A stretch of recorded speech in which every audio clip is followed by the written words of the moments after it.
एक छोटे से रामपुर नामक गांव में रामू नाम का एक गरीब गोलगप्पे वाला रहता था। उसके पास एक पुरानी सी ठेली थी जिसमें पर वह रोज गोलगप्पे बेचकर अपने परिवार का पेट पालता था। रामू बहुत ईमानदार और मेहनती था। वह गोलगप्पों का पानी हमेशा साफ रखता और ग्राहकों को अच्छे गोलगप्पे खिलाता था। एक दिन रामू अपनी ठेली लेकर गांव के चौराहे पर पहुंचा और आवाज लगाने लगा, आइए भाई, गर्मा गर्म मसालेदार गोलगप्पे खाइए। धीरे धीरे गांव के लोग उसकी ठेली पर आने लगे। बच्चे गोलगप्पे खाने लगे और रामू खुशी खुशी सबको खिलाने लगा।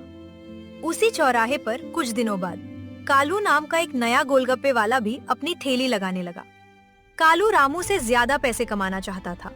वह ग्राहकों को अपनी तरफ खींचने के लिए गोलगप्पे बहुत सस्ते में बेचने लगा। रामू के ग्राहक कम होने लगे। हे भगवान, अब तो मेरी कमाई भी कम हो गई है। घर का खर्च कैसे चलेगा? लेकिन रामू ने गलत रास्ता नहीं अपनाया। उसने सोचा कि वो अपने गोलगप्पों की गुणवत्ता और अच्छी कर देगा। अगले दिन रामू ने साफ पानी, ताजे आलू और अच्छे मसालों से गोलगप्पे तैयार किए।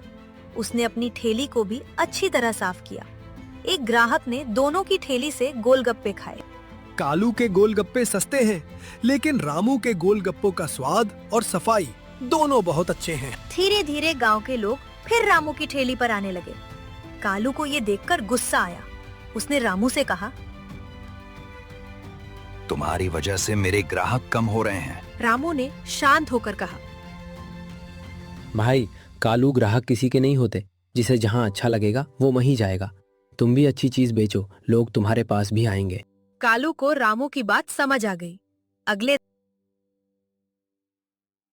अगले दिन उसने भी अपनी ठेली साफ की और अच्छे सामान से गोलगप्पे बनाने लगा। अब दोनों अपनी अपनी ठेली पर मेहनत करने लगे। गांव वालों को भी दोनों के गोलगप्पे पसंद आने लगे। कुछ दिनों बाद रामू और कालू में अच्छी दोस्ती हो गई। देखा भाई, मेहनत और ईमानदारी से काम करो तो ग्राहक खुद वापस आते हैं। तुम सही कहते हो भाई रामू। मैंने आज समझ लिया कि दूसरों को हराने से नहीं, अच्छा काम करने से सफलता मिलती है। इस कहानी से हमें सीख मिलती है कि मुश्किल समय में भी ईमानदारी और मेहनत का रास्ता नहीं छोड़ना चाहिए। सच्ची मेहनत देर से सही, लेकिन सफलता जरूर देती है।